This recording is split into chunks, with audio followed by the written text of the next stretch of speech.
ഇന്നത്തെ റെസിപ്പി വളരെ എളുപ്പത്തിലും കൂടുതൽ രുചിയിലും കൂടുതൽ മെനക്കേടൊന്നുമില്ലാതെ തന്നെ വളരെ സിമ്പിളായിട്ട് ഉണ്ടാക്കിയെടുക്കാൻ പറ്റിയ സൂപ്പർ സ്നാക്കിൻ്റെയാണ് കേട്ടോ. പിന്നെ ഈ ഒരു സ്നാക്ക് ഉണ്ടാക്കിയെടുക്കാനായിട്ട് നമ്മുടെ വീട്ടിൽ എപ്പോഴും ഉണ്ടാകുന്ന ചേരുവകൾ മാത്രം മതിയാവുകയും ചെയ്യും. അപ്പോൾ ഇനി ഇതെങ്ങനെയാണ് ഉണ്ടാക്കിയെടുക്കുന്നതെന്ന് നോക്കാം. ഈ ഒരു സ്നാക്ക് ഉണ്ടാക്കിയെടുക്കാനും വേണ്ടിയിട്ട് ഞാനിപ്പോൾ 6 പീസ് ബ്രെഡ് സ്ലൈസസ് എടുത്തിട്ടുണ്ട്. ഇനി ഇതൊരു മിക്സിയുടെ ജാറിലേക്ക് ഇട്ട് നന്നായിട്ടൊന്ന് പൊടിച്ചെടുക്കാം. അപ്പോൾ സൈഡ് വശങ്ങളൊന്നും കളയേണ്ട ആവശ്യമില്ല. നമുക്ക് ഇതേപോലെ മിക്സിയുടെ ജാറിലേക്ക് ഇട്ടിട്ടൊന്ന് പൊടിച്ചെടുത്താലും മതിയാവും. അപ്പോൾ നമ്മളിത് പൊടിച്ചെടുത്തിട്ടുണ്ട്. ഒരു മിക്സിംഗ് ബൗളിലേക്ക് ഒഴിച്ച് കൊടുക്കാം. അടുത്തതായിട്ട് ഇതിലേക്ക് വേണ്ടത് ഈത്തപ്പഴമാണ്. അപ്പോൾ ഈത്തപ്പഴത്തിന് പ്രത്യേകിച്ച് ഒരു അളവൊന്നുമില്ല. ഞാനിപ്പോൾ 15 ഈത്തപ്പഴം തന്നെ എടുത്തിട്ടുണ്ട്. ഇതും കൂടെ മിക്സിയുടെ ജാറിലേക്ക് ഇട്ട് കൊടുക്കാം. ഇതിൻ്റെ കൂടെ തന്നെ നന്നായിട്ടൊന്ന് അരിഞ്ഞ് കിട്ടാനും വേണ്ടിയിട്ട് നമുക്കിതിലേക്ക് 2-3 ടേബിൾ സ്പൂൺ പാലും കൂടെ ഒഴിച്ച് കൊടുക്കാം. പിന്നെ കൂടുതൽ പേസ്റ്റ് പരുവത്തിലൊന്നും അരച്ചെടുക്കേണ്ട ആവശ്യമില്ല. ജസ്റ്റ് ഒന്ന് ക്രഷ് ചെയ്തിട്ട് എടുത്താലും മതിയാവും. ഇനി അടിച്ചെടുത്ത ഈത്തപ്പഴം നമുക്ക് ബ്രെഡ് ക്രംസിലേക്ക് ചേർത്ത് കൊടുക്കാം. അപ്പോൾ അത് കൂടുതൽ അരിഞ്ഞ് കിട്ടിയിട്ടൊന്നുമില്ല, എന്നാലും കുഴപ്പമൊന്നുമില്ല. നമുക്കിത് നന്നായിട്ട് മിക്സ് ചെയ്തിട്ട് എടുക്കാൻ പറ്റിയാൽ മതി. പിന്നെ ഞാനിതിലേക്ക് ഈത്തപ്പഴത്തിൻ്റെ മധുരം മാത്രമേ ചേർത്ത് കൊടുക്കുന്നുള്ളൂ. ഇനി കൂടുതൽ മധുരം വേണമെന്നുള്ളവരാണെങ്കിൽ 1-2 ടേബിൾ സ്പൂൺ പഞ്ചസാര നോക്കിയതിന് ശേഷം മാത്രം ചേർത്ത് കൊടുക്കുകയും ചെയ്യാം. ഇനി ഈ സ്നാക്കിലേക്ക് നല്ലൊരു ഫ്ലേവറിനും വേണ്ടിയിട്ട് 1/2 ടീസ്പൂൺ ഏലക്കാപ്പൊടിയും 3-4 ടേബിൾ സ്പൂൺ തേങ്ങ ചിരകിയതും കുറച്ച് കപ്പലണ്ടിയും വെളുത്ത എള്ളും ചേർത്ത് കൊടുക്കുന്നുണ്ട്. അപ്പോൾ ഈ കപ്പലണ്ടിയും വെളുത്ത എള്ളൊക്കെ നമ്മുടെ കയ്യിലുണ്ടെങ്കിൽ ചേർത്ത് കൊടുത്താൽ മതി. ചേർത്ത് കൊടുത്തില്ലെങ്കിലും കുഴപ്പമൊന്നുമില്ല. പിന്നെ കപ്പലണ്ടിയൊക്കെ ചേർത്ത് കൊടുക്കുമ്പോൾ നല്ലൊരു ടേസ്റ്റ് തന്നെ ഉണ്ടാവുകയും ചെയ്യും. അപ്പോൾ വെളുത്ത എള്ള് ഞാനിപ്പോൾ വീഡിയോ എടുക്കുന്നതുകൊണ്ട് കാണാനൊരു ഭംഗിക്ക് വേണ്ടിയിട്ട് മാത്രം ചേർത്ത് കൊടുക്കുന്നേ ഉള്ളൂ.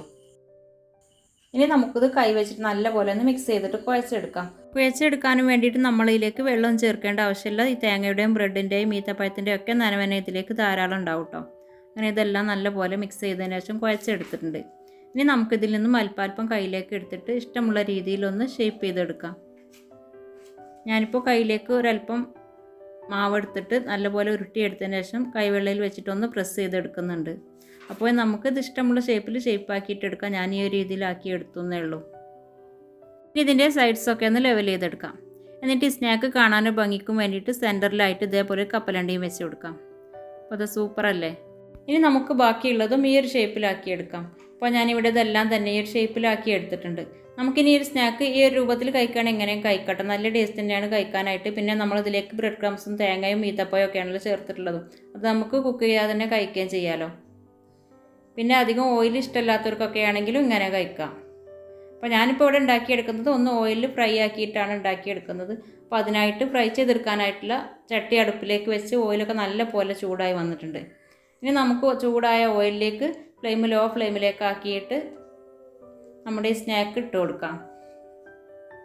ഈ ഒരു സ്നാക്ക് നമ്മളിനി കൂടുതൽ സമയം വെച്ചിട്ട് ഫ്രൈ ചെയ്തെടുക്കേണ്ട ആവശ്യമൊന്നുമില്ല. കാരണം ഇതിൻ്റെ ഉൾഭാഗം കുക്കായി കിട്ടാനൊന്നുമില്ലല്ലോ.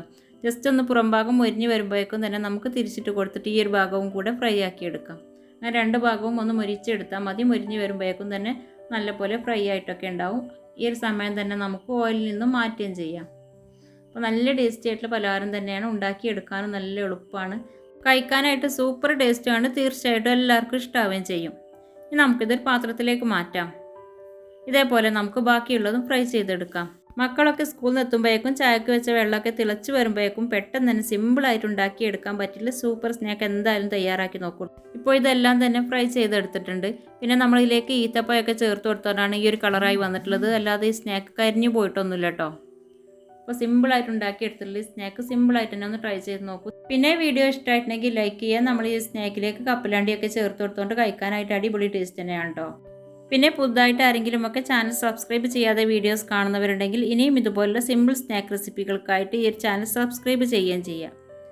അപ്പോൾ ഓക്കെ, ഇൻഷാ അല്ലാഹ് നമുക്ക് അടുത്ത മറ്റൊരു നല്ല റെസിപ്പിയുമായിട്ട് കാണും വരെ ടേക്ക് കെയർ. ബൈ. അസ്സലാമു അലൈക്കും.